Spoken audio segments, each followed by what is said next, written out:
You don't need a natural disaster like a typhoon or an earthquake to cause extensive damage. Just look at how much chaos this thunderstorm caused once it finally ended.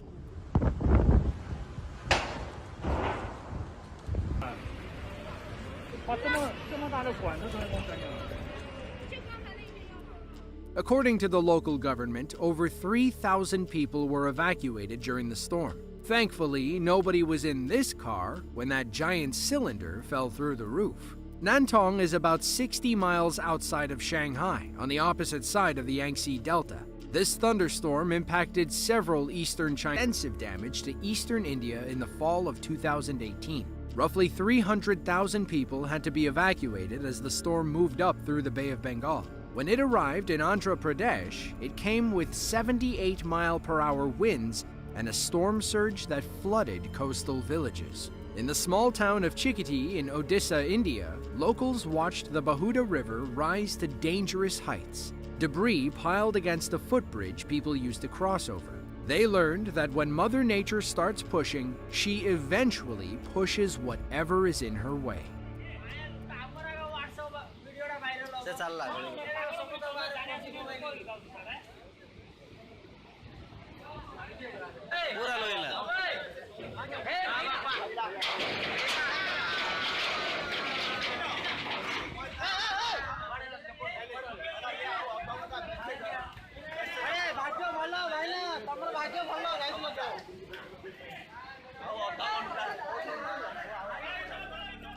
The villagers you see were getting ready to cross the bridge when the others stopped them. They should consider themselves lucky. Had they been out there when it washed away, there's no telling where they would have ended up.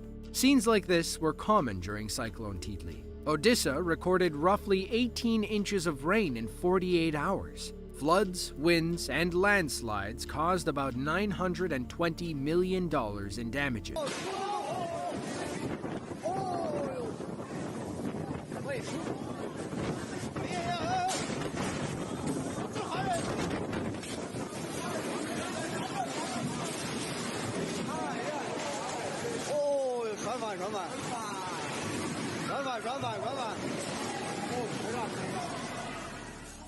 It was pure chaos after the storm passed. The wind ripped down awnings and knocked over billboards like they were made of printer paper. It snapped several trees and sent debris flying into people's cars. Thankfully, nobody was hurt during the typhoon-like conditions. The storm didn't spare any part of the building. You can see where roofs collapsed on top of parked cars. Some people were lucky and found their cars unscathed. Others had steel beams leaning against their windshields. It's unclear how fast the wind was blowing that day or how much damage the storm caused.